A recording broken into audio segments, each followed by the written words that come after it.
university, so that's all right. But Ben was like, man, you never, if you're not quitting, but if you say no, I know you're sick. Yep. So it was pretty bad. So we have a packed episode tonight, and I can't wait to get to a lot of stuff, especially our fight we had today. Or I don't know if I'd call it a fight. It wasn't a fight, but I was just very convicted. No, it's not the right word. No, I think that's the right word. I had very strong convictions about something. About the topic. And how I communicated them. Yeah, maybe came off a little like Jason. Man, well, we'll get to that. So, do you want to introduce what Threads is about for anyone that's new? Yes. So, for any of you who have not been here before, or maybe you've only caught an episode or two, Threads is a podcast all about life. But it's not like social media life. This is Life Unfiltered, where we talk about the good, the bad, the ugly, and everything in between. We kind of process it through. We're two dudes that have families and jobs and organizations and causes that we are passionate about. And so when we sit down to record, it's kind of a chance to process through all of that and invite you along on the journey. So we're always open to hearing your stories and feedback as well. And that's kind of the second part of what Threads is. And on our next episode, we do have an interview that I'm really looking forward to with a special guest. I don't want to get too far into that now. Well, we can talk about it. I mean, real quick, it's another podcaster that's from Grand Rapids. She is. And she does a podcast on grief. Yep. But for loss of a child. Mm-hmm. And she recently lost a child a year ago and is just kind of trying to find an outlet of how can she deal with this. And she looked up and couldn't find a podcast about dealing with grief with loss of a child. So Andy's Mom is the name of her podcast, and she will be joining us on Sunday when we sit down to record in 2 days from now. And I'll let you know it's going to be good. And you should check her podcast out, but prepare to cry each episode, or at least tear up a little bit. So it's been really a cool experience to listen to that. I haven't dealt with death as of a child, obviously, but I could relate quite a bit. So yeah, I still need to listen. I knew. In all my time driving, I somehow still have not. Yeah, I told you. I was like, you better do a little. I'm doing like explicit stuff. Sorry. I've got a chance to listen tomorrow and Sunday. So yeah, but yeah. So one of the things that we also do on the show is give a personal update of sorts. So typically there's 2 weeks that go by between when Jason and I sit down. So we have a chance to look back on the last 2 weeks and share some of the highs and lows and everything in between. So the first question or prompt that we do is discuss something that you've learned, experienced, or were moved by in the last week. And I this was a very moving experience for me. I said no to something, and that is... You say no to me all the time. Oh, wait, that's Jesper. I only say no to you when Jesper says no to you. And then it becomes majority, but not anymore. Oh, man, that's hilarious. Anyway, I said no. And my go-to has been to say yes to every opportunity that crosses my path. About a month or so ago, I had lunch with an old friend, and I asked him if he would be interested in joining this networking leads group type of thing that I was wanting to get started. And he told me no. I was like, what a dick move. Like, this could be good for his business, for my business. Yeah. And he said no. But then he explained. He said, you know, Ben, my biggest thing lately is saying no. I'm not saying yes to anything else because I just don't have room in my plate. And I thought about that and was like, I really respect that. So since then, I've been looking at my plate and all the things I have going on, and it's too much. So I told, of all people, my mother-in-law. I told her no. She runs the mentoring program at Northview. And up until this point, I had been working with two kids. They both were in 8th grade, so they're freshmen this year. I told her, I'm sorry, I just don't have time in my schedule to volunteer as a mentor. I'm out. You know, it felt really good to just say, I can't do this. Did it feel good at the time, or did it feel good later on? Later on. Yeah. At the time, you feel like a complete douche canoe. I'm like, what am I doing? I'm telling her, no, I can't do this. And of course, the kids' names are running through my head and their stories. And it's like, well, what if they need me? It's like, well, they can find a different mentor for those boys and life will go on. Like, I just have too much. Yeah. So I can't be everything for everybody. I think a lot of people have trouble saying no. Mm-hmm. I do as well. I'm a yes guy. I love saying yes. Well, I mean, except to you.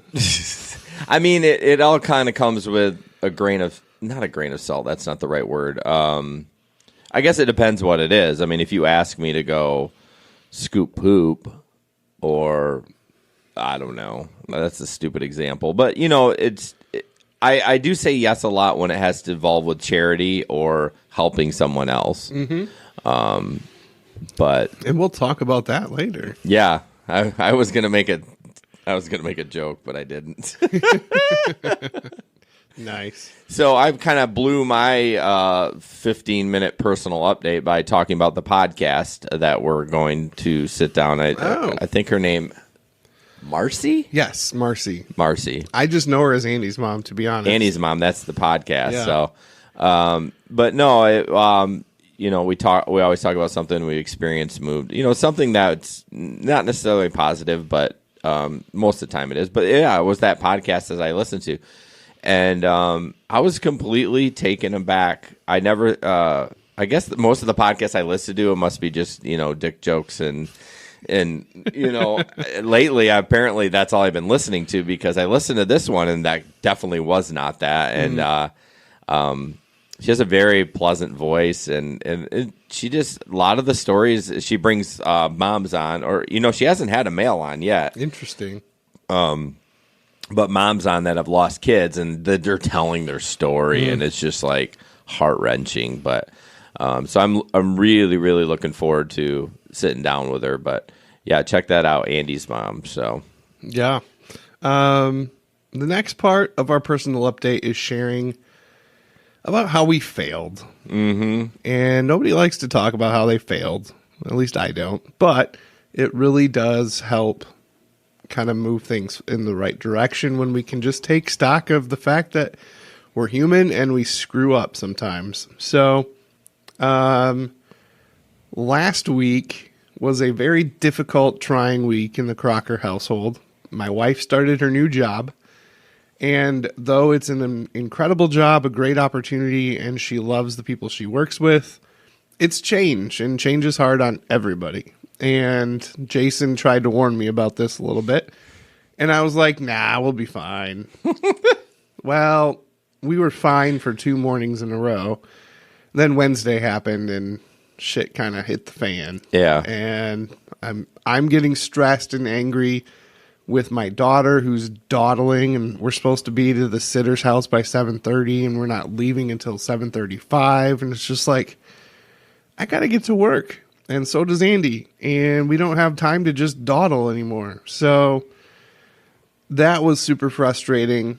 And just work stuff in general and saying no.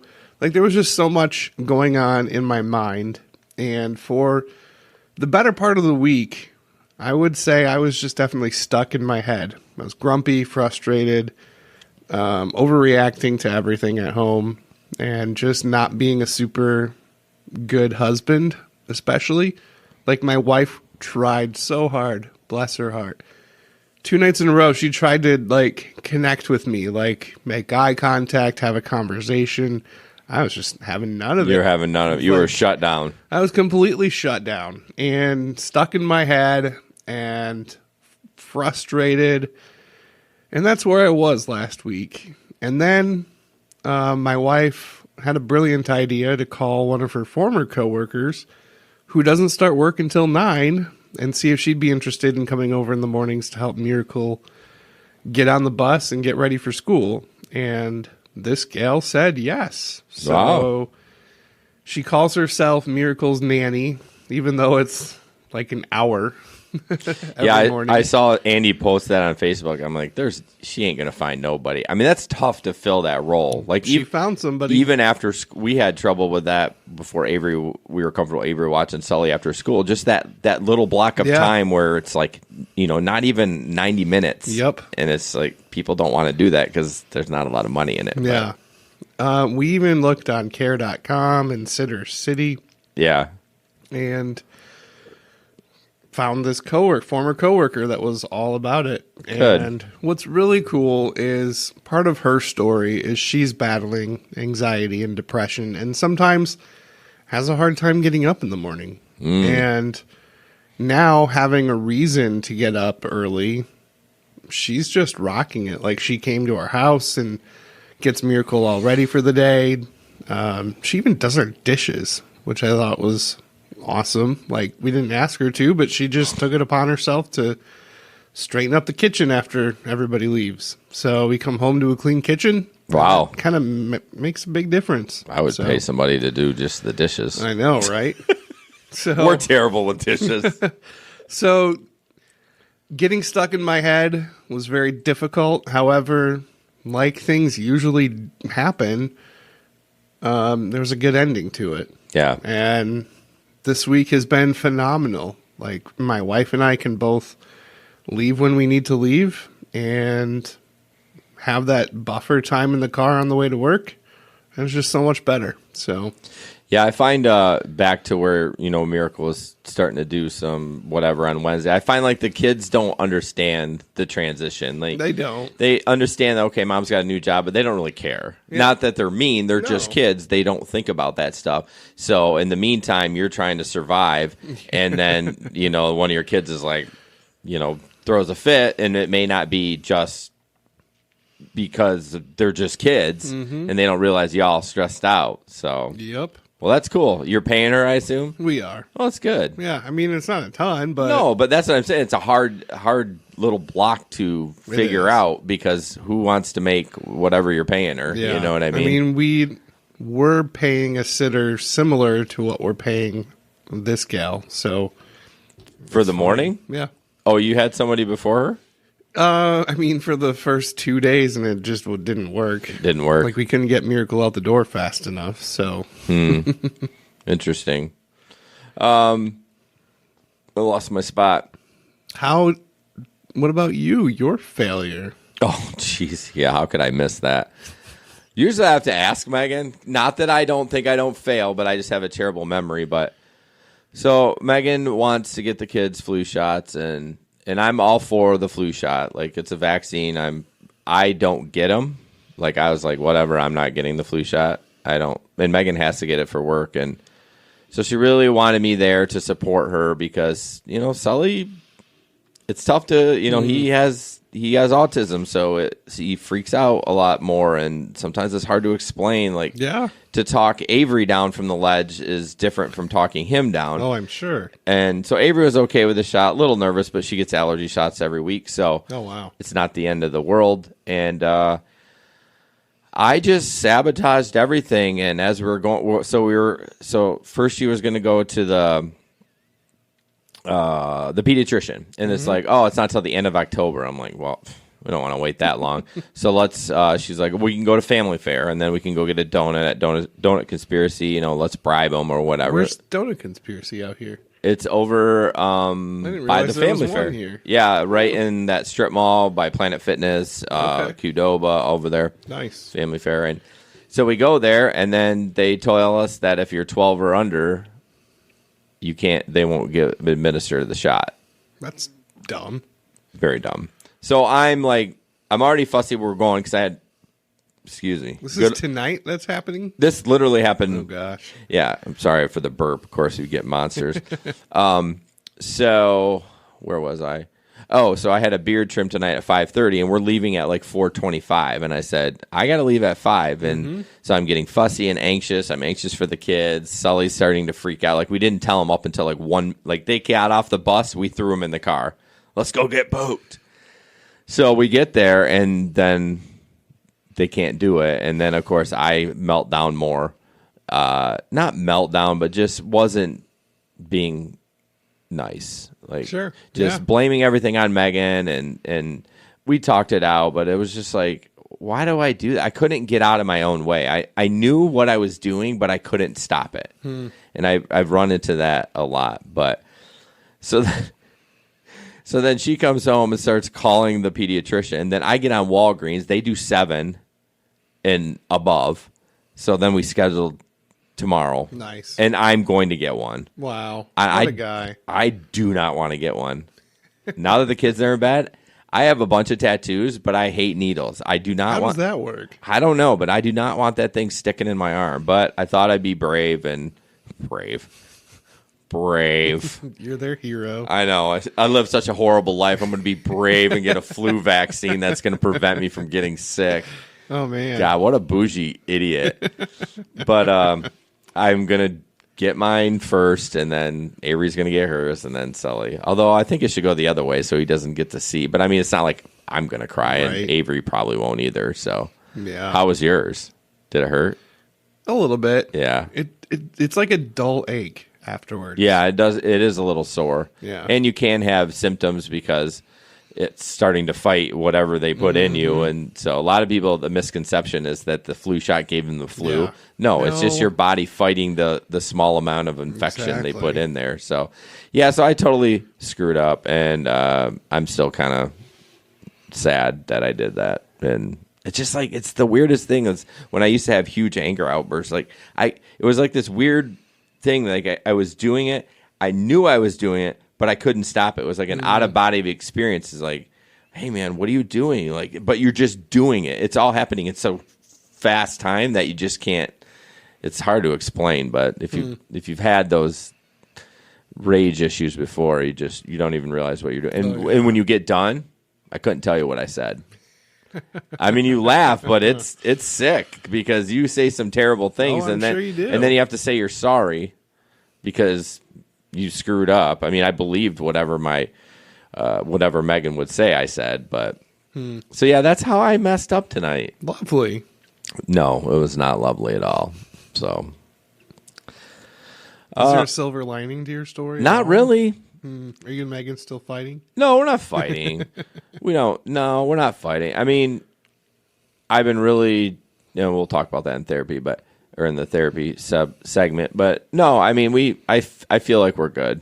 Good. Yeah, I tried to fix it before I went out tonight. So I'm sure she's still not happy with me, but we'll see. It's just, it's one of those things where it happens and you just got to try to correct it and apologize and say, I'm going to really try to not do that again. Not promising anything, but just saying I'm going to work to not do that, and mean that, not just say it like, "Oh, I'm sorry, I'm not going to do that again." Like you really have to mean it. So yes, exactly.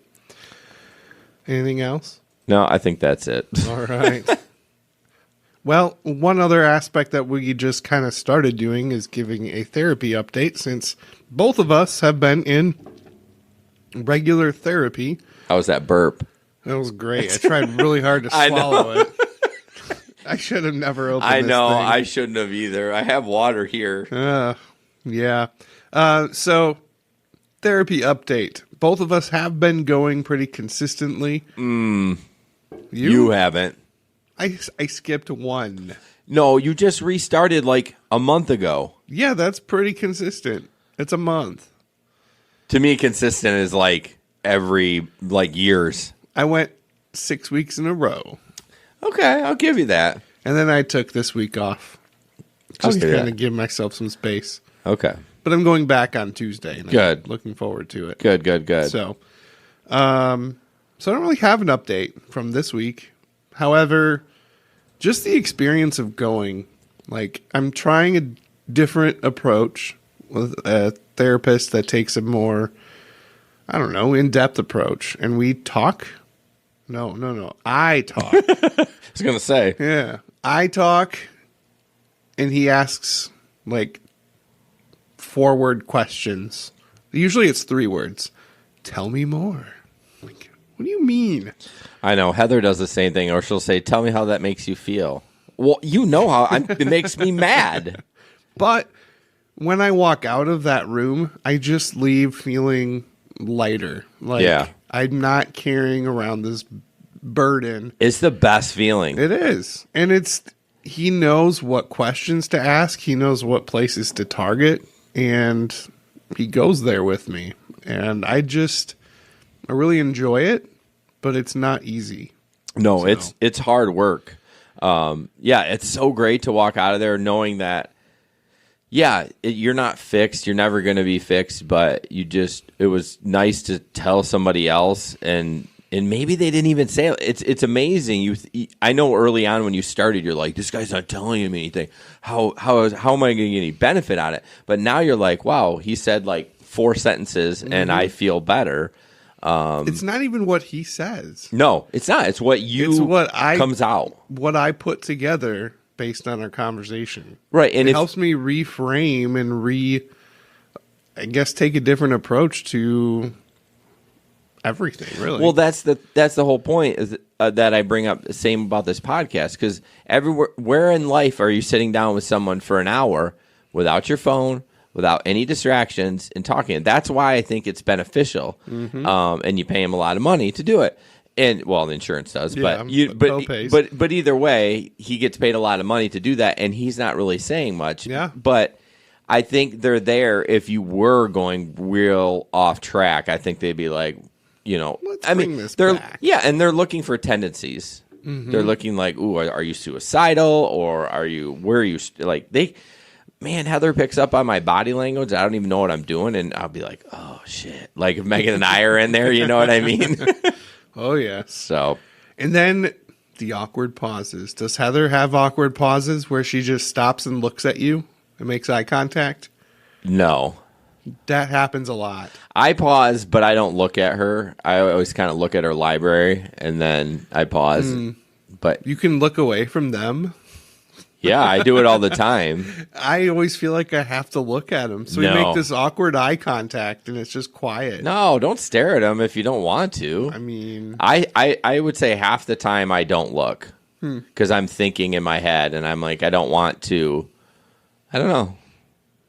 You stare at your dude the whole time? Not the whole time, but when it's quiet. Well, you're just trying to not to be rude? Yeah, I mean... You're paying him. There's silence, so I'm looking to him like, you got anything else for me? Yeah, I mean, I guess I would look up and see where she was going with that. Yeah. But I don't think... You're funny. I know. You're such an odd duck sometimes. Sometimes. It's pretty much every day of my life. Yeah. So my update about therapy is I have been doing I had a deep session this week. And I'm struggling with... So when I do something... I won't get super deep, but when I do something, I try to master it. Like and I'm confident in it. And when I have confidence in it, I'm like, whatever, like fertilizing lawns. I'm not saying I'm perfect at podcasting, but I have a lot of confidence with it. I know how to do things. I could help somebody start a podcast, blah, blah. And I could master it, if I did it full time. But what I realized this week is I can't master my emotions. I'm having some issues with like vulnerability and stuff with Megan and just in life in general. And I'm feeling a little scared and I'm not confident because I can't master my emotions. And you never will. You never will be able to master your emotions. I mean, it's just, they're emotions. You're not gonna be able to respond the right way every time. They fluctuate. Change. And that's been really hard for me to accept that I'm always going to struggle with this. I'm going to get better, but I'm always going to struggle. So, yeah, it was kind of an exhausting session. I got done. I was like, oh, I'm tired. Like, I felt better, but I was like, I'm tired. One of the things she said to me, and this was 2 weeks ago, tell me if you think this is weird. And I played along with it, but, I get defensive a lot, of course, Really? But the problem is it doesn't work well, especially with your marriage. And Megan's not out to get me. I don't trust you guys, but Megan is not out to get me. Do you think I'm out to get you? No. Okay. And that was a joke. But I will immediately get defensive at something. And Heather says, think about when you were really defensive. And I was like 10 years old. And then she goes, I want you to tell, I know this is weird. She says, I want you to every morning tell your 10-year-old self that you're safe. No one's going to hurt you. You don't have to defend everything. Because, that's what happens. You're constantly on the defense and on the fight because you're going to get the crap beat out of you, or emotionally you're going to get scarred, or whatever that is. So every morning I've been trying. It's a little weird, but I'll just sit with my coffee and I say, I'm not 10 anymore. I'm 43 and I'm good. I'm okay. I'm in a home that's safe. Nothing's going to happen. Relax. Whoa, what? I know, my trigger word. I only triggers when it comes from Jesper.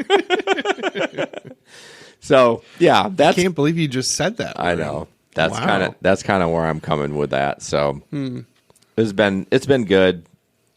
It's been good, but it's hard work. So it is. It's like, Megan's like, you need to get deeper into that. I'm like, I told Heather that. I'm like, how do I?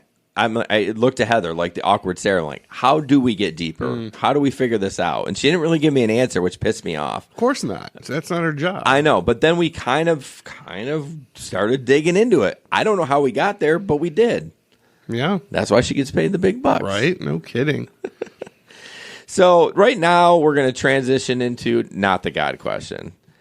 So let's talk about today. Yeah. So you mentioned Jesper. You want me to? Let's before we start, let's not use any names and keep it vague about the person. Oh, well, of course, the person. Right. Can we talk about the people in our group?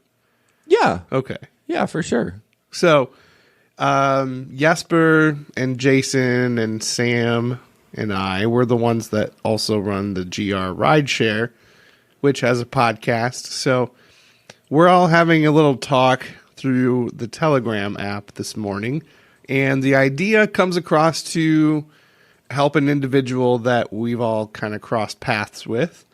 And I took a very firm stance, again, saying no. Well, let's back up.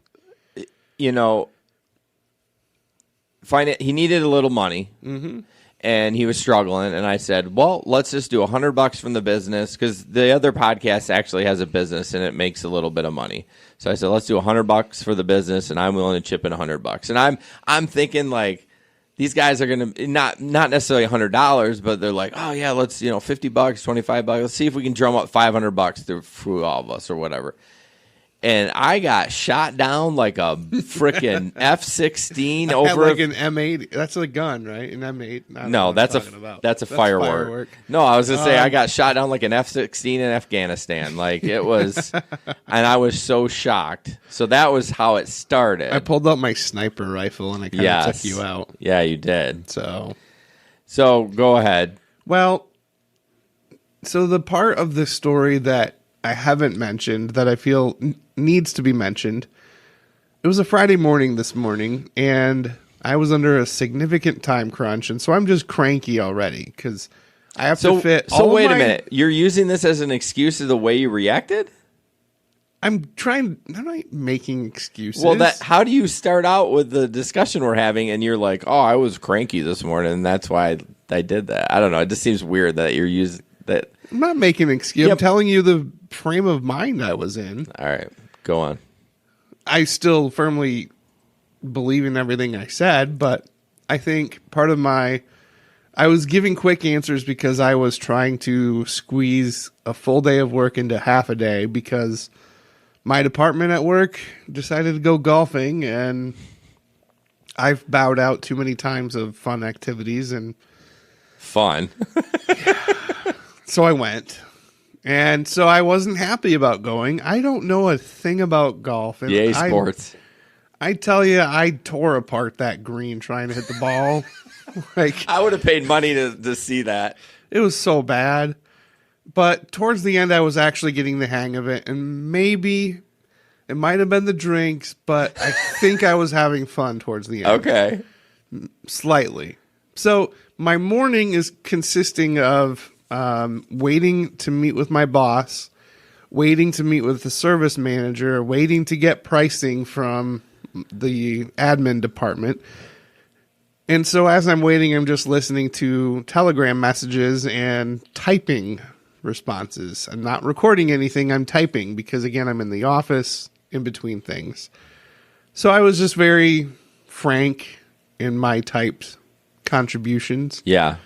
And then Jason got me going, and so I actually went outside to my car and sat in my car and just gave him the business, essentially. Would that be an app description? Yeah, I'm trying to look through the text a little bit, so just kind of jog my memory. So, I know I'm not going to play the messages that I wrote. I'm sure I used the F word. a couple of times.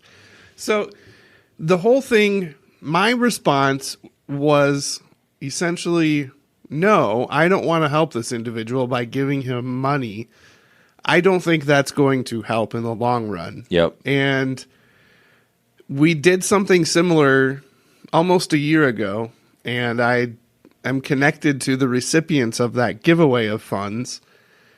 And half, if not 3/4 of them, and maybe all of them, I kind of lost track of one of the guys that we helped, but they're still in that position of barely getting by, treading water, and nothing's really changed. It's like, I have a real problem with giving money and just saying, here you go, but not giving any help. Excuse me. Giving any help beyond that. Like, I feel like if I just hand somebody money, how am I really, truly helping them?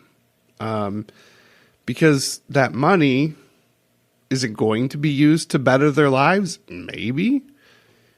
But probably not. And maybe they don't have the skills or the knowledge or life experience to even know what to do with that money to make it benefit them in the long run. So I just have a real problem with giving money. And it was that experience last year that kind of sealed the deal for me. Like, there's one individual in particular that I see this person posting in several Facebook groups about how they need money and how they can't pay rent. And it's like they're just living off of other people's generosity, and they haven't done anything to better their lives and get out of that situation. So I just have a really big problem with just handing over money.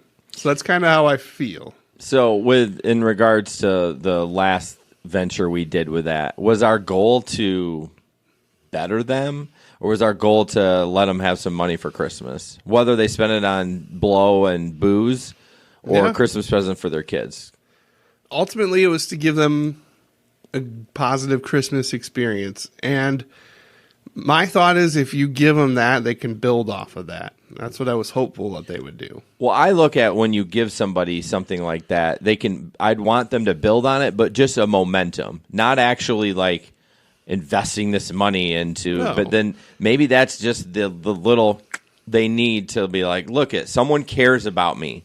Someone was willing to get a couple $100 and just give it to me with no questions asked. They don't really know me. We've met once, but I mean, how amazing would have that been if that was what that fired up, you know?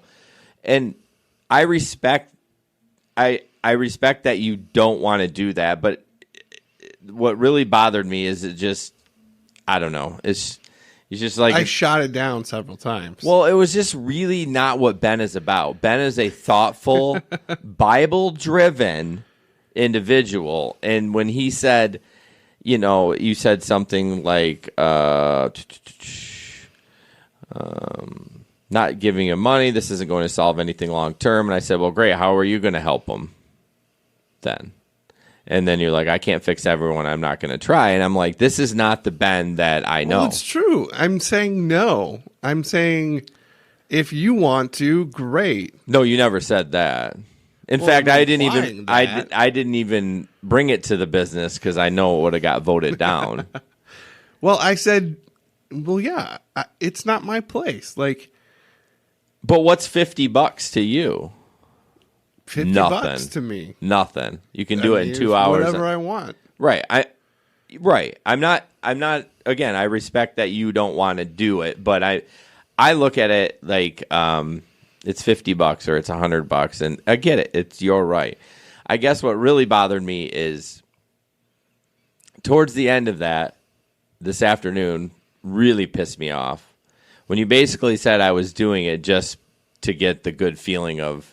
Well, you said that. I said that's part of giving. That's part of giving. But you're telling, so I have to say, I don't think that, okay, I'm getting flustered. So your UTM, you don't get any joy out of doing that? Not always. No, that's not what I asked. Do I? Yes. Okay. Is it? Is all that the selfish time? then? No. Is that a bad thing that you get joy out of helping other people? No. That's exactly what I was talking about. I enjoy doing that. It's my favorite thing to help somebody out. It doesn't matter if he blows it on stupid things. Now, would I do it again? No. But I just didn't like that you accused me basically of doing it just to feel good. And that's and yeah, I did say that. That's part of it. It doesn't matter what. I help with young lives. I feel good doing that. Should I feel guilty? Should I feel dirty that No. I just like I don't know. you don't think Jesus felt good when he healed a Do you think leper? Jesus felt good when he was crucified on the cross? Well, no, but that was his lot. I mean, in that life. was his ultimate. That was his ultimate way of helping. Right. But my point is, don't you think he felt good helping people? And that's an okay feeling to have. It's not like, now, of course, if you're doing it just for the props, and we know people like that. I guarantee you have friends on Facebook that do that stuff. Well, it's talk about the life unfiltered, whether it's posting the beautiful picture of the apple you just ate, or I don't know. This is because of our current events. Yeah. But it's kind of the same thing. But I don't do it that way. And I just kind of took a little offense of like that's I was ignoring you today because I was so pissed. I was like, I can't believe you said that. And it wasn't like the loving Ben, it was the asshole Ben. I think asshole's taking it a little far. Yeah. I use that term loosely. It's true. And I take everything you say too seriously. Yeah, you do. But it's just, and then you brought up a term, toxic charity. Yes, I did. And basically that's, I might have pulled those quotes up because it was so good. I would love your thoughts on it, seriously, because yeah, I I didn't. don't know how to use this Chromebook. Okay. Seriously? Why is there a search button there? Gosh. It's a Chromebook, so it's not like a Windows desktop. No, it's not. Did you bump it and it went I did. wackadoo? Remember when we first started learning that computer during GR and I did that and I was freaking out? Like, I don't even know. Or maybe it was on Threads. But Okay, so let's see. When we do for those in need what they have the capacity to do for themselves, we disempower them. So when it comes down to helping people, like I threw out the idea, maybe one of us in this group knows somebody who is hiring. Maybe there's a business owner or something. And instead of just saying, hey, here's a check for X amount of dollars, we say, hey, here's a solid connection. Talk to this person. They will get you on the track to getting a job and earning an income for yourself. And that's the kind of help that I want to give. Not just a quick fix, a quick, hey, here's 50, here's $100, but here's a connection. Take this and see where it goes. And you never know. You want to talk about momentum, like what happens if that person does follow through and does get that job and then they're able to pay their bills and then it's one after another and it's like the momentum builds into a snowball. That's the kind of help I want to give. When I just write a check or hand cash to somebody, I don't know what they're going to do with it. yeah, but do you give money to Mel Trotter or No. What about church? Well, that's completely different because I know what they're going to do with it. Because they're accountable to the people True. that give the money and telling them this is what it's used for. Yeah. No, I like your idea of doing that, but I think it could go as a pair. I think going there and just saying, I have this, I mean, we have different, I can see we have different pathways down kind of a goal, what we want to, we want to kind of do the same thing, but we kind of, Different way of getting there. yeah, but perhaps. I feel like your way and my way together would be Rockstar. Yeah. But I feel like, but you feel my way by itself, not Rockstar. And No. I feel your way by yourself, I would be kind of like if someone came up to me and said that, like, I can find a job. That's not, you know what I'm saying? But what if these people can't for whatever reason? True. Another quote from Toxic Charity. It's a book, a really good book by Harvey Lupton. Or not Harvey, Robert. I'm just really bombing this. Just when you say Lupton, it sounded funny to me. Robert Lupton. Lupton. Giving to those in need what they could be gaining from their own initiative may well be the kindest way to destroy people. Thoughts? Repeat it again. Giving to those in need what they could be gaining from their own initiative may well be the kindest way to destroy people. Well, that's all fine and good, but sometimes people screw up. I know the messages I sent before. I understand that. So that's kind of how you based what I was talking about. I think if I wouldn't have sent those messages, I probably wouldn't have responded so strongly. right? And the messages were, "Come on, just go pick up your bootstraps, get it done." But And then you came back with, "I just want to help him." well, you know why? And maybe it was because a message that was sent that triggered me to do that. Maybe. And so, And truth be told, I didn't even see any, Right. listen to any of his messages. I don't know. I mean, I know I was going hard about it. Like, no. Like, he did, just need to do this. And I don't know. I mean, the more I reflect on it, I was just surprised at your reaction. That was what I was most surprised about. I wasn't surprised about, like, Jesper and I had a conversation on the side, and he was like, "Yeah, I'm just not comfortable. I'm just, and it was like, okay, man, I get it. That's fair." And that was it. Mm-hmm. But yours was just like, "Butching." And I was like, this is not, Zing! well, it was not that, but it's like, this is not the Ben that I know. The Ben I know is caring and compassionate and has times of peril. I need to balance that care and compassion because I want to be able to continue to give it. And there needs to be boundaries put on. Oh, so just asshole to me, and then so you can give it everywhere else. No. I'm just saying. No, I get it. You can't spread yourself too thin. No, but I can't be everything to everybody. And I'm not talking about in relationship to you. I'm talking helping others. No, I understand. There's a million things you could do. I totally get it. And maybe, again, we kind of got you at a rough time, but I don't know. It was just really shocking to me. And I do gain joy of helping people out. And not that, I mean, I help out with young lives with myself, and I do help financially too. But I mean, I don't know. I gained so much joy of doing that, and it didn't even have. It wouldn't even. It even could be anonymous. I don't even care. Mm-hmm. Like it just, and I just was hoping. It was more of like a crushed spirit. It really was, because I was like, "Let's do this!" Like I was getting psyched, and I was like, "Nope, not I doing know." it." And Jesper's like, "No," and then Ben's like, "No," and Sam just didn't say anything. So I wasn't just no. I was like nuclear no. Yeah, and that's not like you. I'm trying to be better at saying no to things, and maybe because I'm not familiar with it, I took it too far. Well, you didn't take it too far, but I just didn't let it go. Like I could have just said no and move on. Right. But I kept digging and well, I honestly would have kept going if we weren't going to talk about it tonight, because I was like, no, we're going to talk about it tonight. Yep. I don't need to worry about it. I need to get back to work. And then you sent that message like 2 hours later about me just doing it for the love or the joy, and I was like, mother. Like I mumbled. I was just getting you ramped up for tonight. No. I listened back to it as well, and I was like, that probably wasn't the best thing to send. Yeah, I mean, we always have those moments that we probably shouldn't have sent that, but I mean, I'm not mad at you. I was more, my spirit was crushed.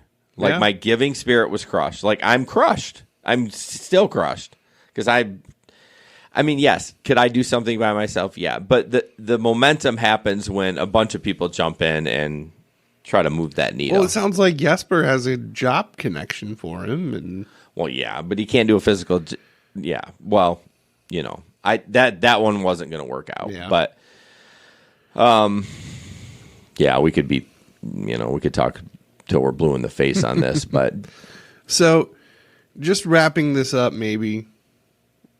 How about this? I'll wrap up with my thoughts. You wrap up with yours, and then we'll move on. Fair? yeah, All right. So you can't use someone else's things to wrap up with. Oh, stop. I just really think this is good. He calls it the oath for compassionate service. Never do for the poor what they have or could have the capacity to do for themselves. Limit one-way giving to emergency situations. Fine. If this guy was in an emergency... Well, I mean, according to his messages, this was like, if he doesn't get this paid by a certain time, then he's homeless. Oh. Did you not see that message? No. Yeah, he said he had to make a sizable amount of money by Monday or he's out. You got me. Okay. Emergency situation. Well, maybe we should have. I thought you knew all that stuff. No. See what happens when you assume things? Makes an ass out of you and me. Mainly me. Strive to empower the poor through employment, lending, and investing, using grants sparingly to reinforce achievements. So again, if you give money, make them pay it back. Yeah, but I mean, I don't like that either. Because if I give money, I want to give it with no strings. Yeah, because, yeah. Sorry, I'm trying to look up something. Lastly, listen closely to those you seek to help, especially to what is not being said. Unspoken feelings may contain essential clues for effective service. And above all, do no harm. Yeah, I mean, that's all well and good, but I don't know. You still don't buy it. No, I do buy it. I just have a different philosophy on it. And That's okay. clearly you didn't know the whole story going in. No. And I was taking it for face value, but when you read something, you assume someone's telling the truth unless otherwise spent. That's what the frick was What? I don't even know. It's almost 11. That's why. Yeah. But yeah, basically I feel like this whole conversation is moot because you didn't know the whole facts before going in. That's the thing. I opened my mouth before I really knew what was going on. But would it change? If there's a genuine emergency, I don't know. I am kind of a douche sometimes. Well, look at where my cursor is. Can you read that? Barely.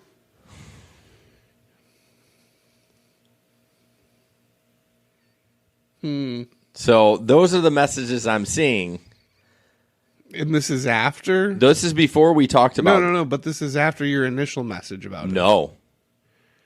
Oh, my initial message came in after I read this. Okay. Because you were pretty hot and bothered. Yeah. Like, pull yourself up by your bootstraps and then... I know. And then I saw that and I was like, geez. Oh, so you said that before. Yes. Sorry. And then you saw that. Yes. Okay. See, I didn't see any of those messages. Right. And again... Hey. I should have looked. Yeah, but plant your flag. If it wouldn't change your answer, then that's fine. I can respect you planting your flag, but I just feel frustrated that you didn't know. In an emergency, I think things are different. Because we've all been in emergencies. Yeah. Now, what constitutes an emergency can be debated for hours. Everybody's different thoughts on that. But I've been in emergencies and needed a quick, Well, the hit. I mean that's more of a just a like I need a little bit to get me by. That's like it happens. Yeah, that's life sometimes. Now, I guess I didn't know the full extent of what this individual was facing or has said he was facing. Yeah. So I don't know. Do you not? You don't know if you would have. I mean, it's. I may not have been so brash and harsh, but I think I would have came to the same conclusion. That's fair. That's fair. But all right, let's move on. Wow, that was a long. We're like 55 minutes in already. Long episode alert, right, everyone. So we always try to do. We both are strong. Well, Ben's stronger than me, but clearly he's a cold-hearted son of a bitch in our faith. And I always struggle with it. And I love God, and I'm a Christian, but man, I have some questions. But one of the things we all, yeah, I don't know if this is specifically a faith question, but is there a meaning to life? If so, what is it, and how do you find out? I put the meaning is to be happy as you can while you're alive. And in fact, I got some of that feedback from my barber today that did my beard trim. She was just like, you know what? I'm happy right now, and I'm living my fullest life. And when I'm 80 years old, we're all stressed out about all this stuff. But why? When we're 80, we'll wish we were mid-30s. And I'm having the best time of my life. And she's like, I just want to be happy. I want wholehearted happiness. And, I mean, it's just that attitude of gratitude, I think, is really the meaning of life. I mean, yeah, of course, we want to go to heaven. We want Jesus to come back. But while you're that's ultimately what is that, though? It's happiness. Exactly. When those things happen. Yeah, that will be the best day ever when that happens. So why not try to be happy when you're down here? I mean, life's just too damn short, man. This is just practice for eternity, Yeah. So. Well, that's true. Although if there's no sin in eternity, then what do I need to practice for? You say I'm the deep one. Well, I mean, way to just take it even deeper. I don't know how I did that. I pulled it out of somewhere. I don't know how to answer that. I just was. But for me, I think this very much is a God question, because at the end of the day, for me personally, as a follower of Christ and one who strives to be a Christian,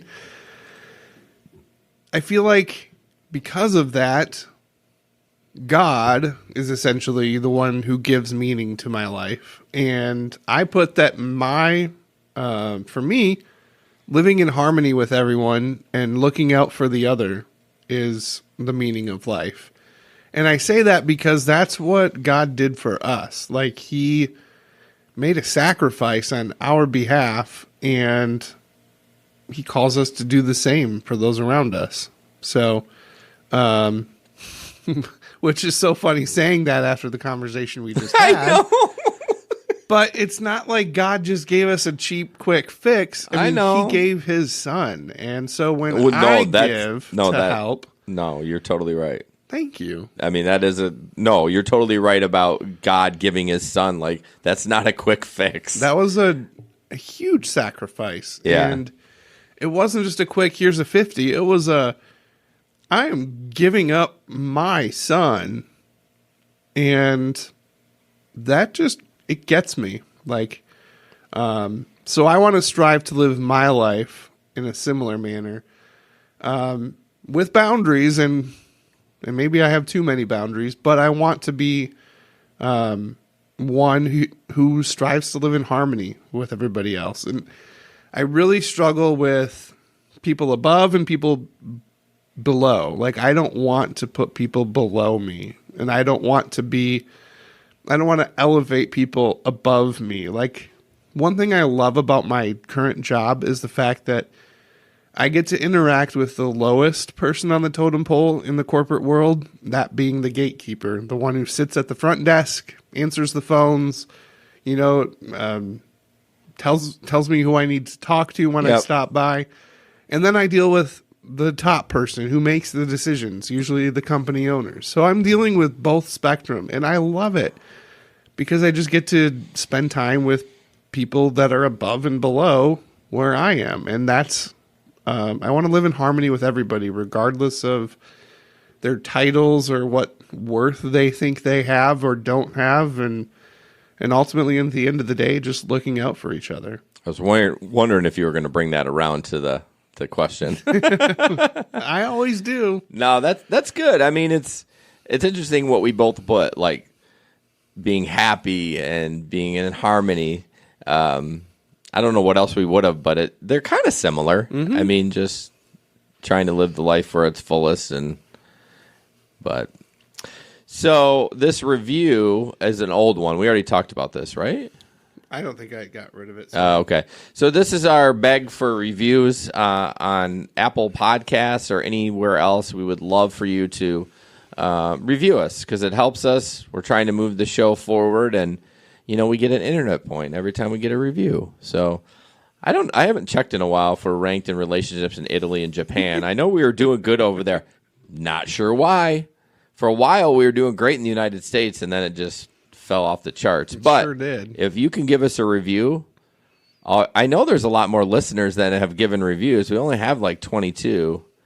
Oh, 23. I know there's more than 23 listeners. Oh, I'm sure of it. So come on, guys. Help us out. Leave us a review, please. Right. I'm begging you. No, I'm not going to beg. No, I'm begging. So, yeah, we're going to jump into current events. We're kind of, just not – there's nothing real deep, but it's definitely good to talk about. And I like current event stuff. I like listening to current event podcasts, what the hosts or host, especially Zane's, like what his thought. And most of the time I'm right on him. Sometimes I'm like, you're way off base on that one. But so this first one is kind of a picture of an apple. And it says, what a better way to explain social media than by using this image. Not everything you see is perfect. And the people that are just listening, it's a mirror. And in the mirror, you see the apple all nice. And on the other side of it, you see it, eaten. Or a big chunk out of it. So it's kind of nice. It kind of goes along with our Threads unfiltered theme of, it's just, that's kind of what social media is. You put your best face forward. And if there's one thing I can teach Avery, as I keep her away from social media as much as I can, and right? All that stuff, and Instagram is like, take a picture and just upload it. Okay, if you want to filter like the background or whatever, but don't remove your blemishes. Yeah, don't seriously, and don't take. You see these girls in restaurants. If you're out and they're taking like 16 pictures, trying to get the best selfie. I'm just like, are you serious? So yeah, it's pretty. Yeah, it's pretty. Yeah, it's pretty. It's upsetting because there are girls and probably guys too that their identity and how they view themselves is so, it's like determined by how many likes they get on social media, and it's just so backwards. It's like, take a step away from that. That is not where you're going to find value and meaning and purpose in life. Like, put the Instagram filter away. I mean, a lot of it is for the likes, and again, I know we've talked about this before. The Instagram is supposed to be taking that away. I think all social media would. There would be so much less bullying. Yeah, there'd be so much more less pressure of, getting, like we talk about it, trying to get reviews. I mean, we still are under pressure, not to get the likes, but just we want to move the needle. So we want to post stuff that's thought provoking. But man, those girls, like, I don't know. It's mostly girls. It is. Let's face it, because they have a different standard than us guys. We're overweight, and they're like, whatever, but the society looks at women a different way. And so I'm not looking forward to Avery getting older. Yeah. So I learned something today about women. Oh, this could go. It's probably a dad joke thing. But no, it's a golf thing. Oh. They get to start further up on the hole. Who didn't know that? I didn't know that. You should know that from Foaling. Why? Why? Because they have a line for girls at Foaling. No, I must have missed that. Yeah, you were at the girl line. Oh. No, just kidding. No, there is. There's a guy-girl line at Foaling. That's just what they do in golf. Why? Because girls aren't as strong as men. But in this culture that we live in where women are fighting for equality, why? I'm like, what are you doing doing going up there? Because I have a female coworker now. I mean, black people just got on golf courses like 30 years ago. I mean, golf courses are a little behind the times. Yeah, that's true. But I was just like, this is so weird. so did you hit at the girls or the guys? No, I started at the guys, and the first 3 holes, I didn't even make it to the women's starting point. So. Whoa! After you drove, you didn't. Yes. You know what? I give you props for doing it. I would have said, you know what? I'll drive the cart and drink beer. I don't golf. That's what it was originally going to be, but then I challenged myself because of therapy. Okay. Well, good and for said, you. I'm going to do it. Like, one of the things I talked about getting stuck in my head, and it happens often. I just get stuck in these patterns of, well, I sucked at it back in 8th grade, so I'm going to suck at it now. So instead of sucking at it, I'm just not going to do it. Not going to. If I do this, people are going to laugh at me. I'm going to be the laughing stock. And nope, not doing it. I'll just drive the golf cart. But I chose to do it. And Well, good. Well, you should have brought that up earlier. I mean, that's huge to do that. So, yeah. So, no, did anyone laugh at you? No.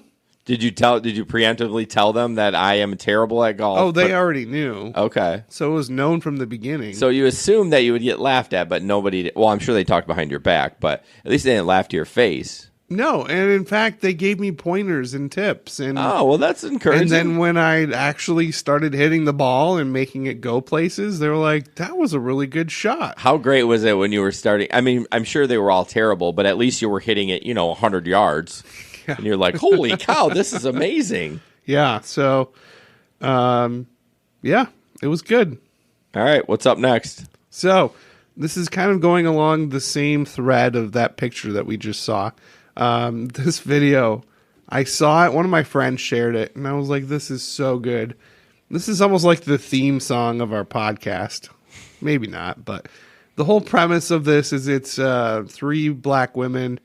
It's like they're singing in a church choir, but their song is about Facebook and social media, and it's just great. I think we just need to listen to it. You need to keep your business off of Facebook. You need to keep your business off of Facebook. So great. You need to keep your business, oh Lord, keep your business. You need to keep your business off of Facebook. Listen, if you're going with somebody's husband, keep it off of Facebook. Oh yeah.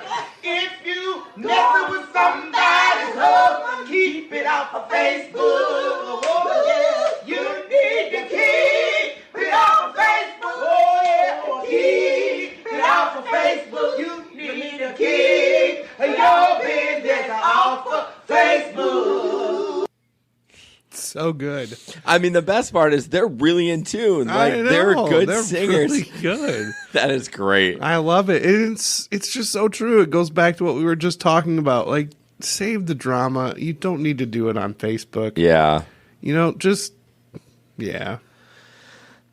I don't mind if somebody doesn't have any other outlet, but yeah, just keep it off Facebook. Yeah. Reach out to somebody privately if you need help. Like, no one wants to see that crap. So, a couple months ago, you started kind of pointing something out about me, and that was the fact that I liked getting responses. And I've really been trying to rein that in a little bit. Yeah, I've noticed. I saw a selfie today from you. I'm like, what the hell, Ben? I didn't put it anywhere. Actually, I did. Yeah, you did. You put it on Facebook. Yeah.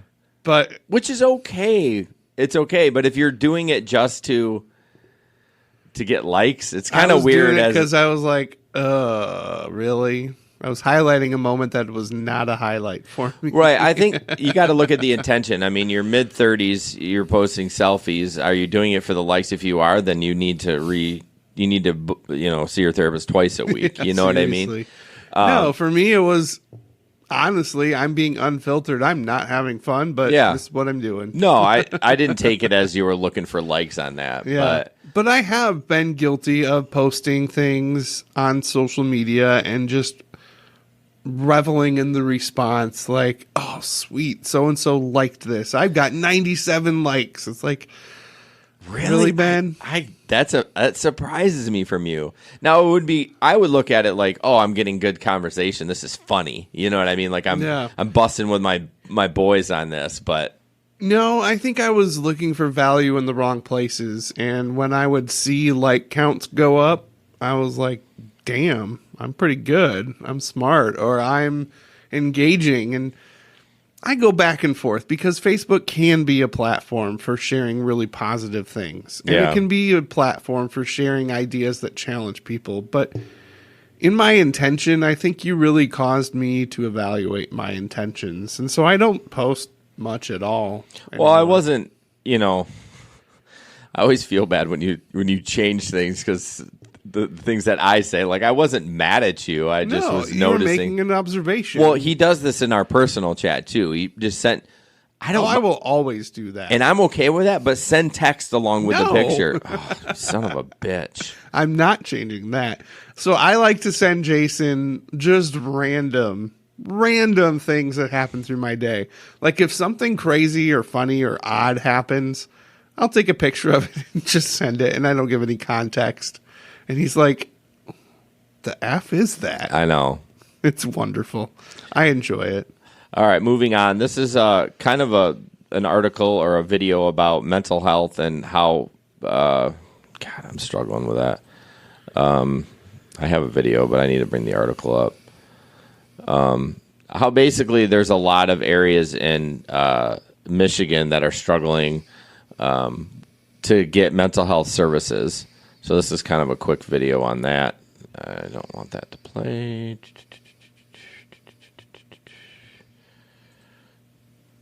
I do not believe that my son needs to be institutionalized permanently. I don't. I would never want that for him. He's bright. He has a lot to contribute to the world. And I know that about him. Meet the Robinson family. Natasha is a single mother of 8-year-old Isaiah who is autistic and has other serious mental health issues. When he's on and things are going well, he's a leader. He will rattle off some math facts. He loves building Legos. He thrives when he's on. But how do I keep him in that place for him to, exist in? How do I create that space for him to exist in on a really consistent basis to where he's not having these upswings and downswings? It's really important, first of all, to not be judgmental, because I think at any given point, everyone is doing the best that they can. There are moments, just like any other child, where he doesn't listen because he's just not listening. And the good news is I can tell now the difference between that, like, being stubborn versus I'm in a crisis. And there is a difference. And so I think to just kind of step back, don't be so judgmental. If you see people having an encounter, how the situations have happened with me in the store. Isaiah had an episode in a grocery store. Natasha put him in a hold on the floor to calm him down. I was literally down on the floor with him. And they offered to help, and to have people put their body at risk and put themselves at risk and be willing to just stop for a minute, no matter how busy they were or what quickness they were trying to get through the store in that moment, to have them stop and say, what can I do to help? Do you need me to call anyone? Is it, to not be quick to call CPS, to not be quick to call the police, but just to ask, are you okay? Is there anything? It makes a difference. So apparently the article had nothing to do with that video because it really didn't talk about nowhere to turn. That was the video that played on the article, so maybe it was just, I don't know, just talking about how she doesn't have, let's see. Oh, okay. So the article states that that he threatened suicide. He made Natasha afraid to go home, so they stayed at a hotel until locks were installed in the second floor windows and knives and other sharp objects were locked away. So it looks like she took him into the hospital, and the admission took months of effort because there are so few psychiatric beds for an 8-year-old with aggressive behavior. Yep. So it's more about that, it looks like. Sorry, I fell apart on there. I thought the video... I did not preview the video, That's obviously. all right. I mean, it was good, though. Yeah, it was really good. Has your son had public outbursts? No. I mean, clearly she was putting a lot of meds together. Yeah. So he's definitely more autistic than Sully. But I could even see some of his mannerisms. I can tell an autistic kid from a mile away because Sully does a lot of the same ones. But no, he hasn't had any violent. He used to be a runner when he was younger, but none of that. Yeah. I tell you what, I have a daughter. She's not autistic, but she is aggressive at times. And I want to respect her story and not get too into it. But there have been moments in public where she starts throwing a tantrum fit. And I remember being at Mackinac Island, and it was our anniversary, Andy and I's anniversary, but we didn't feel like we could leave Miracle with anybody because she was just having such a rough time. So we took the kids on a trip to Mackinac Island for our anniversary, and we're at the fort, and Miracle just fell apart, like lost it. And I don't remember why, but all I remember is all these people walking by, these fellow tourists, looking, noticing, seeing us. We're obviously struggling to corral our child who is having an outburst tantrum moment, and nobody stopped. Nobody said anything. Nobody, it's like they looked for a little bit, looked away, kept walking. It's like, how do we get here to a point where clearly somebody's struggling? There's a kid struggling, and yet nobody says anything or does anything. So when I heard her tell the story of being in the grocery store and actually people stopping and helping, it just warms my heart. Like, that's what we need in this world. So if you see somebody struggling, a kid who's falling apart and melting down, step in, see if there's any way that you can help, because it makes all the difference for that parent in that moment. I've been in that moment. It's like you feel like a failure because you can't get your kid to calm down. And then you've got this audience of everybody around you. I can't tell you how empowering and good it feels when somebody notices and steps in to help. And we've had several people do that recently, and it makes all the difference. So That's interesting. I would not want anyone to help. really, I'd be like, stay away from me. look away. No, you can look all you want, but the anxious part of me would not want. I mean, I feel like the people that have been involved though were like people that you kind of knew, right? Like that lady from your church. But we didn't know we knew each other. Okay. then. Like, she was a complete stranger to me at first. Okay. And she went way out of her way to help. Yeah, I guess that's a little different situation. I would like you to be in that fight or flight. Like, I feel like when that happened with it. No, I'm not discounting it at all. Don't take it the wrong way. But Yeah. you weren't like super like stressed. You're I just was. Like, were you? I was in the car crying. Oh, okay. Because I thought you were just falling behind her, waiting for her to do her thing. No. I was losing my shit. Okay. I was not in a good place. Okay. I was desperate. Okay. So fair enough. Yeah, I just don't want people messing with me and my kid. Like, I got this. Like, this isn't my first rodeo. But sometimes you don't got this. Yeah, true. And depending on the severity of the tantrum, or if the kid's bigger than you, I mean, Yeah. So, but I totally get it. Some people want that, but I think you are right in general. We see all these videos, and I'm guilty of watching them, of fights in the street, and people are just standing there watching Yeah. it. I'm like, what the? Come on. Like getting humanity, people. I know, but so you are right on the generalizing of people need to step in more. Mm-hmm. See something, say something. Yes. So, and don't. I could get off on a whole wild tangent here. you need another podcast? I might, but see something, say something, absolutely, but don't see something and just automatically assume you have to call the police or call CPS. Right. Like, I'm not going to get into it. I'm just going to mention it, but it's a thing. White people see black people in places that white people don't think black people should be, and they call the police. That's so. I almost swore. That's so racist. Like, it is. It happens all the time, though. yeah, I know it does. Like, I there was a see the lady videos on Reddit. who was shot in her own damn house because some white neighbor thought she was an intruder and called the police. And the police officer came out, saw a black woman in the house in a white neighborhood, and shot her. And Was that just the recent one? Yeah. I didn't read the story on that one. I don't. Some of those I just infuriates me, and I think even more so because I have a black daughter, and I don't ever want that to happen. Yeah. But yeah, so I'm not going to go any farther than that because that's a whole nother podcast topic. Yeah, I feel like we need to put limits on our. We'll never get through them. Okay, let's see. Manhole cover. That's you. Yeah. Did you want to skip your other M Live one there? Yeah, they're the same thing. Okay, got it. Okay, well, let's make it not so deep for a minute. Let's lighten the mood a little bit. It's been pretty dark this whole podcast, hasn't It it? has, man. I guess that's what happens when we press record at 10 o'clock. Yeah, right? This story just restores my hope in humanity. So, a woman's at Chick-fil-A, and again, in a very stressful moment, let's see. She just had a lot going on that day. I'll just go ahead and read It's a little short. bit of the story. Yeah.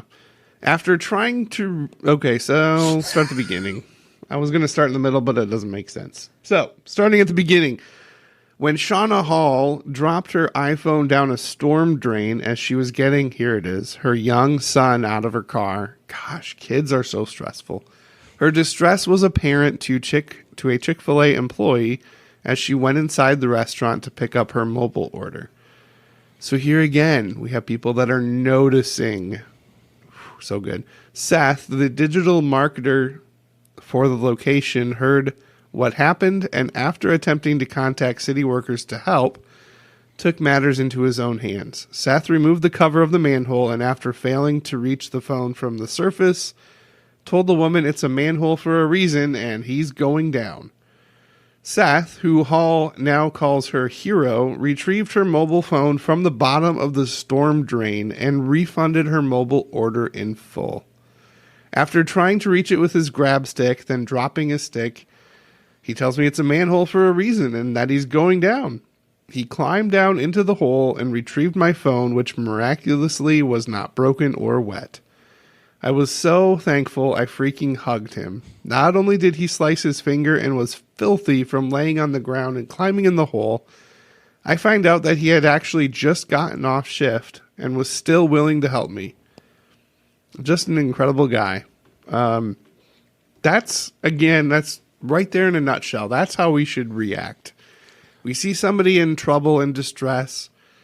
What can I do to help? Yeah, that's a cool story. More people need to do that for sure. Let's see. This next one is just kind of a funny picture. I deleted some of mine. That's fine. A picture that says therapist. It's like a conversation. Therapist. They are not antidepressants. Me. All I'm saying is I've never been less than happy while holding a taco. Therapist. For the last time, I can't get your insurance to cover tacos. Patient. Don't yell at me. You need a taco. Kind of So funny. good. Let's see what else we got. I have two more. Yeah.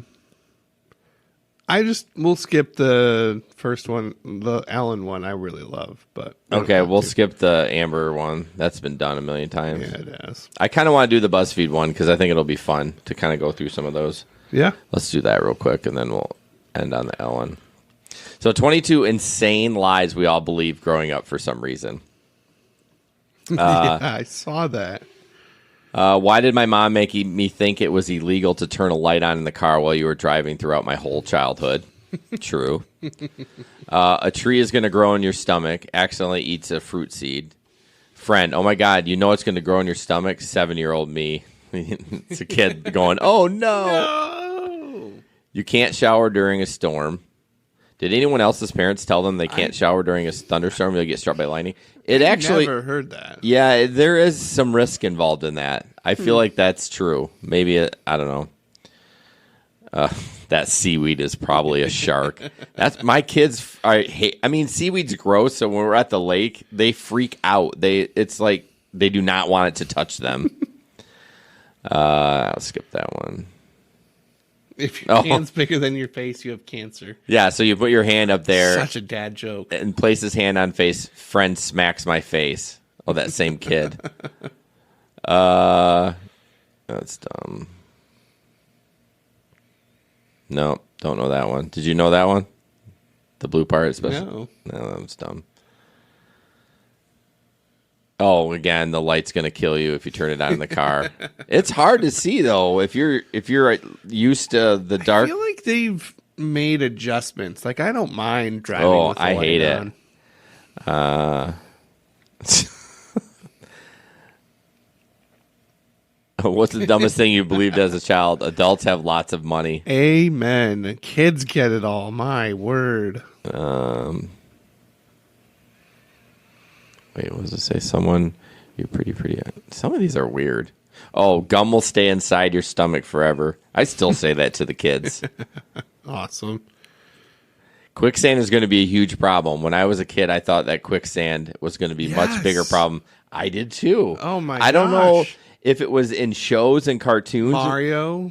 Yeah, I was kind of petrified until I realized like there's no quicksand in Michigan. Gilligan's Island. Yes. That's probably what it was. I love that show. Your face will stay like that. Do parents still tell their kids your face is going to get stuck like that when they make ugly faces? I was so concerned. We would have bus rides home from school, and we would have contests to see who could hold the face the longest, and trying that theory of your face is going to get stuck like that. We were genuinely concerned that it was. It's so funny, kids that age. I figure that it's like the 7 to 11 range. Like, there's no logic. I mean, logically, that's not going to happen. But we don't have logic at that age. Nope. You got to wait an hour to swim after you eat. Well, there's some truth to that because you can get cramps. I don't know. That person's an idiot. Oh, yeah. It was perfectly normal for the McAllisters to have a house like that and Home Alone. And afford a vacation to Paris for 9 people. Right. The older I get, the more I wonder what Kevin McAllister's dad did to afford a house and vacation to Paris for 9 people. Probably drugs. Oh, the tags off your pillow. Taking the tags off pillows would result in the FBI breaking into your house. I was so concerned about that. I was too.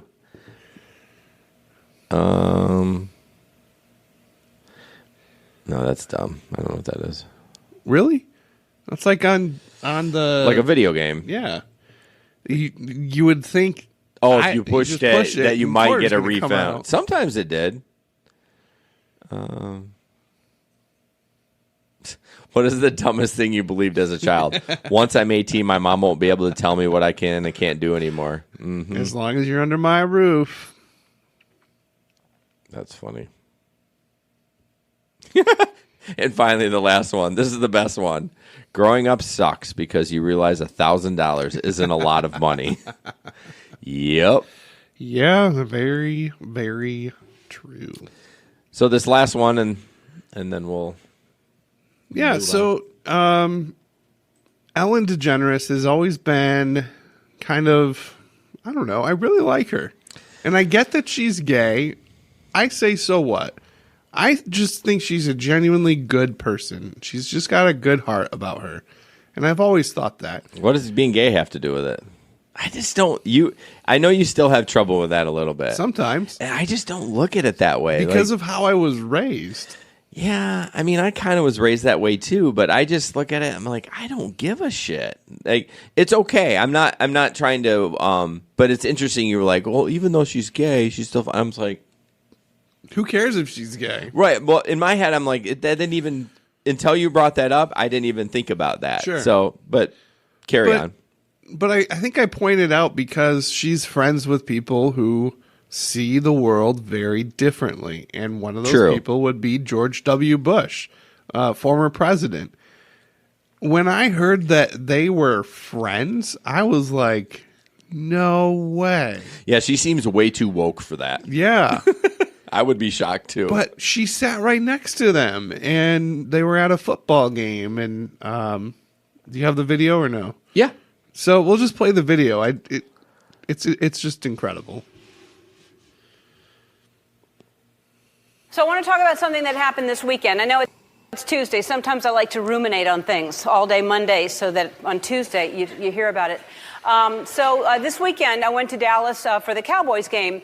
And thanks. You'll probably get kicked off YouTube for this. It may not seem like a big deal for a celebrity to attend a football game, but I never leave my house, so it is a big deal. I go through the drive-thru at Wendy's, so I only have to see one person. I'm that kind of person. So there were 100,000 people in this stadium. Beautiful stadium, by the way, that Dallas has. So Portia and I were invited by Charlotte Jones. She's the daughter of Jerry Jones, who owns the Dallas Cowboys. And we went because we wanted to keep up with the Joneses. Such a dad joke. Yes. So anyway, so we get to sit in this very fancy suite because, he owns the whole place. So his suite is fancy, and he's got fancy friends. And I don't mean fancy like Real Housewife fancy. I mean like fancy. Look, I took a video of who was next to me.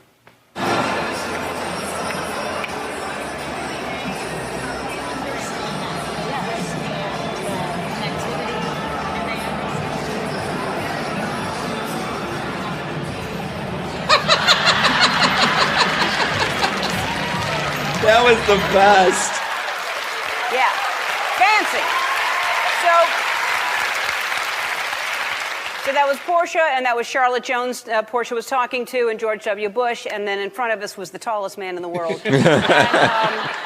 So I've got to say, when we were invited, I was aware that I was going to be surrounded with people from very different views and beliefs. And I'm not talking about politics.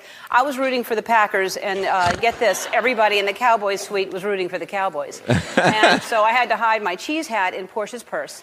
And don't get me wrong, I like the Cowboys. I love the Cowboys. I love all the Village people, as a matter of fact.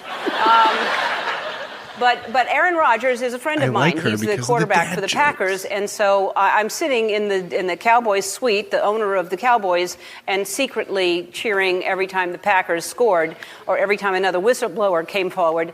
And the referees, you guys, the referees. But during the game, they showed a shot of George and me laughing together, and so people were upset. They thought, why is a gay Hollywood liberal sitting next to a conservative Republican president? Didn't even notice I'm holding the brand new iPhone 11. And, but a lot of people were mad, and they did what people do when they're mad. They tweet. But here's one tweet that I loved. This person says, Ellen and George Bush together makes me have faith in America again. And exactly. Here's the thing. I'm friends with George Bush. In fact, I'm friends with a lot of people who don't share the same beliefs that I have. We're all different, and I think that we've forgotten that that's okay, that we're all different. For instance, I wish people wouldn't wear fur. I don't like it, but I'm friends with people who wear fur. And I'm friends with people who are furry, as a matter of fact. I have friends who should tweeze more. And I have... But just because I don't agree with someone on everything doesn't mean that I'm not going to be friends with them. When I say be kind to one another, I don't mean only the people that think the same way that you do. I mean be kind to everyone. Doesn't matter.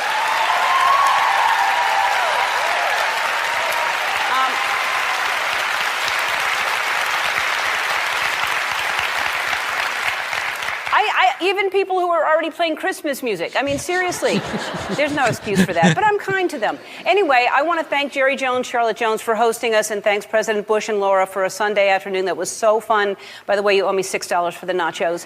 And oh, that's great. I saw it, but I didn't really watch the video on it. And so good.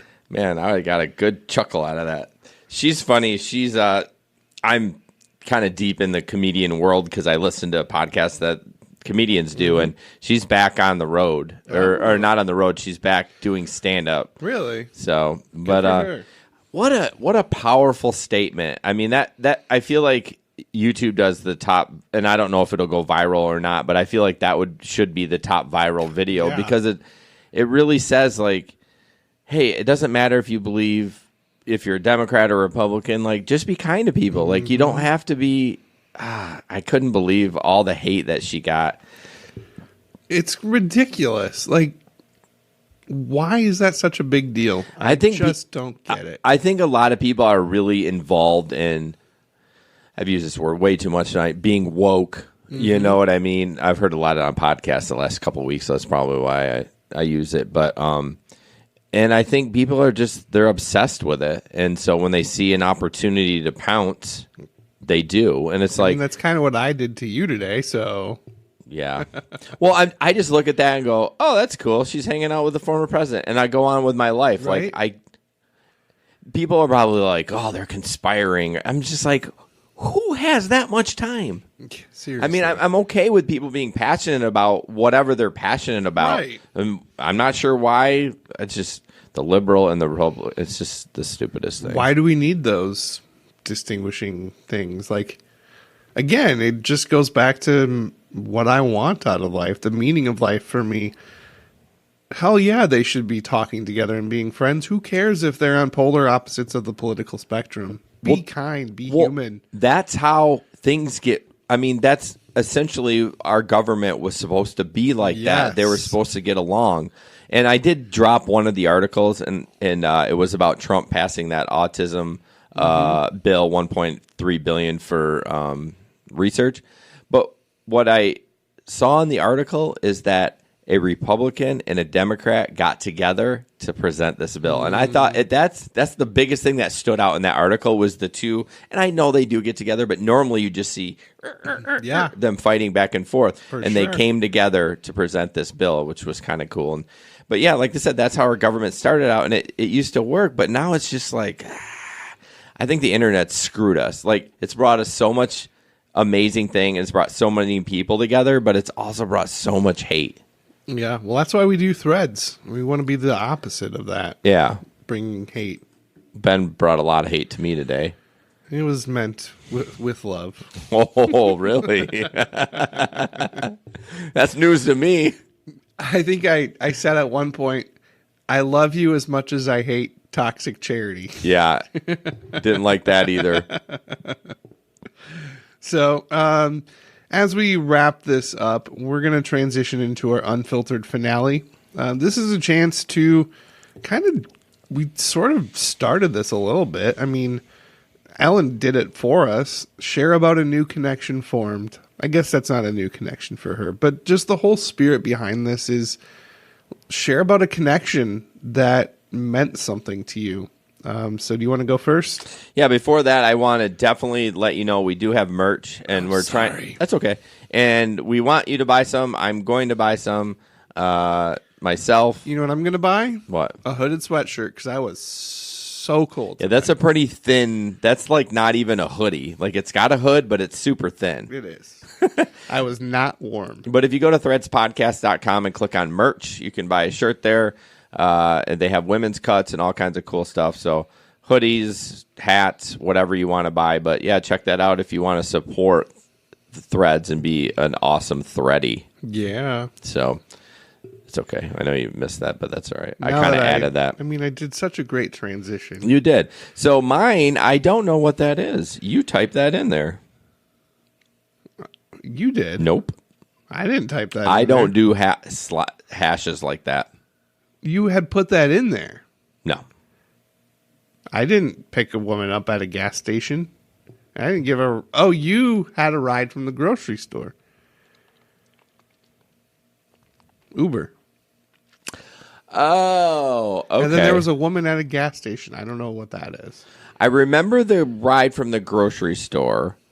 I don't know about the woman at the gas This station. is what happens when we write this. A week ago. Yeah. And then, so I guess the connection form, it's more of a kind of a reflection too on my life. I'd pick a woman up and her son, and they were going to Meijer, and she started talking to me. You know, we're just chit-chatting about Meijer and Instacart and just having a conversation. A short ride. I mean, it's going to be like a 3-4 minute ride. And over the conversation, she was like, yeah, I just been so tired. I decided to take a Lyft tonight. I know it's expensive, but I usually take the bus to go to the grocery store. And I'm just like, I don't have any room to complain about anything. Like, it really stuck with me to be like, man, I do have, I mean, yes, there is time to complain. You know, when your furnace goes out, that sucks. You can bitch about it. But just to be like, this woman splurging, taking a Lyft to go get groceries instead of taking the bus and catching connections and everything. I just felt so grateful and an attitude of gratitude. And I've been trying to do that more often, but just think about that when you're going around with your life and driving in your nice car and you'll be like, oh, this sucks. I got to put $300 into my car. I'm like, well, this lady, she's struggling. She's living in an apartment. She's not that there's anything wrong with living in an apartment, but you know, she normally takes a bus to get groceries. Can you imagine having to go get in your family's worth of groceries every week in a bus and maybe had to do a couple transfers and shit like that? Man. So I wish I knew about the woman at the gas station. I did not write that. It was on there. Maybe it's from a long time ago. I don't know. No, because the grocery store ride is legit, but I don't know a woman at the gas station. So we'll let you jump into yours and wrap this B up. Yeah. So I'm going to take this full circle. You always do. That's my job. So we talked earlier in the show about a couple of things. What? Wow. Whoa. Oh, there's the monster. It just kicked in. No kidding. Glitch. So we talked in the beginning during our therapy update about what it's doing for us. And it's helping get me out of my head. And I had a rough week where I was stuck in my head. And it was at the conclusion of that week. I was still feeling a little bit at church on Sunday morning. And I saw a gentleman named Brian who in the past I had ordered, $1,000 plus orders of t-shirts for our soccer program from Brian. And I was so ecstatic that I was able to give him that business because he's a small business owner. Yeah, that's big. It means a lot of money. I mean, it helps him pay his bills. Well, then this year things changed and the school district got involved. And instead of using him, they had their own vendor. Okay. So I've been avoiding Brian for quite a while, stuck in my head. Like, he's going to be so mad at me. Like, he's not going to want to have anything to do with me. He's going to be so upset that I took this business away from him. And then I saw him and he kind of cornered me on Sunday morning and just started talking as if nothing had changed. And finally I was like, so you're probably wondering why you didn't get an order for soccer this season. He goes, well, yeah, I was a little curious, but I figured maybe you had enough from the last order. It's like, well, no, school district got involved and they took over and they have a different vendor. He's like, oh, well, yeah, that happens. Change happens. It's all right. I get it. And like, he's brushing it off as if this is not a big deal at all. And it's probably not a big deal. Clearly. I mean, so you created this story in your head. Yeah, I did. That's what I do. And over the last few weeks, that's really been becoming apparent during therapy and talking through everything in my head and realizing this is so stupid. Why do I fret so much about this? So the connection that I had, I was so worried he was just going to be done with me because I was a really good customer and now I'm giving him nothing. And it didn't even faze him. Yeah. It's like, oh, okay. Well, I guess I overthought that one. Right. So, yeah, I feel like we fail so much by getting in our own way. Yeah. Just getting, it's like tripping over your own feet. You're like, what are you doing? But I think that's just how God made us. Like, we're inquisitive, and I think everyone does that. I don't think everyone successfully doesn't get in their own way. Yes. I mean, more than others, of course. You know, in life, the obstacles that I have in my life are mainly from myself. Yeah. They're not even things that, for example, the woman who had to take the bus to get groceries, like, clearly there's obstacles in her life. And that sucks. But I look at my life, and the obstacles that exist are there because of one person, and that person is me. Yeah. And those obstacles could be cleared. It's like I don't have anything standing in my way except for myself. Yeah, your worst day is if you have to go number 2 and not at your house and not have to use toilet paper. Way to take us back to the other episode. It's true. No, that's such a good way to finish it, though. Like, stay out of your own way. I mean, try to stay out of your own way. Yeah. So, reach out to others, you know? we're always open to. We do have people reach out to us on Messenger, and I love that. I love that people are listening, and not that we can. I mean, we're not anybody. We're just two dudes. But if you ever need someone to talk to, we're happy to do it. And if you need a quick $50, ask Jason because you're not getting it from me. That's clear. So Awesome. that's a good ending. But thanks, guys, so much for listening. We're kind of heading towards the end of the year. You know, things are starting to wrap up. Not as much for this one, I guess, because we do post every week. What I'm really disappointed is no one asked us where the episode was this morning. No one asked us, and that would have made my day, y'all, if somebody would have been like, hey, I didn't get a Threads at 6 o'clock Friday morning, but no one did. But that's okay. Did. We still love you all. So we'll be back live again on Sunday, and I'm super looking forward to that one. Another heavy one. I think it is, but it isn't. I don't know. I don't know how to approach this episode yet. We'll have to kind of talk about it after. So, all right, guys, thank you so much, and have a good whatever.